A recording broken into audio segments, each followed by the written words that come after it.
اللہ کریم نے فرمایا بندہ مومن جان لے اگر میں تجھے ایک مشکل دوں گا تو میں تجھے کتنی آسانیاں، چلے سارے بول دیں کتنی جی، کتنی اللہ تعالیٰ آسانیاں دے گا؟ 2 آسانیاں۔ ہم لوگ اچھا جب ہمارا ذہن بن جاتا ہے نا کمزوری کا، ہمارا جب مزاج بن جاتا ہے مایوسی کا، پھر معاملہ ذرا ہمارے لیے گمبھیر ہو جاتا ہے۔ اگر ہم یہ ذہن بنائے نا کہ مشکل میرے اللہ کی طرف سے آئی ہے تو وہ مجھے آسانی بھی ضرور عطا کرے گا، تو پھر اللہ ضرور ہی آسانیاں عطا فرماتا ہے۔ اور جو مشکلات زندگی میں آتی ہیں نا، حضرت مولا علی شیر خدا رضی اللہ تعالیٰ عنہ کا بڑا خوبصورت فرمان ہے۔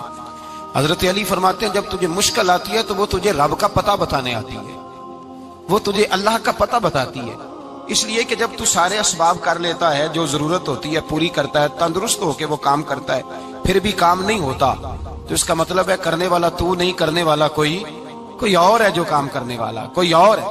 تو عزیز بھائی یاد رکھیں، ہر مشکل کے ساتھ اللہ نے آسانی رکھی ہوتی ہے۔ اگر اللہ تبارک و تعالیٰ بیماری عطا کرے تو اس کے ساتھ اللہ پھر جو تندرستی دیتا ہے وہ بھی بڑی اعلیٰ ہی عطا فرماتا ہے۔ اگر اللہ کبھی غربت دے تو پھر اس کے بعد جو اللہ تعالیٰ آسانی دیتا ہے وہ بھی بڑی اعلیٰ ہی عطا فرماتا ہے۔ اگر کہیں سے آپ کو دکھ ملتے ہیں تو پھر جب سکھوں کا وقت آتا ہے تو پھر گنے نہیں جاتے۔ یاد رکھیں مشکلات کے پہلو میں آسانیاں ہوتی ہیں، اور جس آدمی کو مشکل آتی نہیں، میرے نبی کریم سید عالم صلی اللہ علیہ وسلم نے فرمایا مومن کو جو مشکل بھی آتی ہے اللہ اس کی برکت سے اس کے گناہوں کو معاف فرما دیتا ہے، اللہ اس کی برکت سے اس کے گناہوں کو معاف کرتا ہے، یہاں تک کہ حضور نے فرمایا میرے مومن کو کانٹا بھی چبھے تو اللہ تعالیٰ اس کی مشکل کو آسان فرما دیتا ہے۔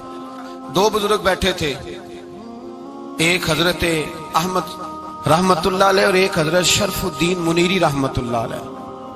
تو حضرت شرف الدین منیری کہنے لگے کہ دوست اصل میں وہ ہوتا ہے جو دوست کی طرف سے آنے والی تکلیف پر صبر کرے، جو اللہ کی طرف سے آنے والی تکلیف پہ صبر کرے وہ اللہ کا محبوب ہوتا ہے۔ تو حضرت احمد فرمانے لگے نہیں مجھے تیری بات کی سمجھ کوئی نہیں آئی، صبر کرے وہ اللہ کا دوست ہے، مصیبت پہ صبر کرے۔ تو کہا جناب پھر اگر نہیں سمجھ آئی تو آپ بتا دیں اللہ کا دوست کون ہے؟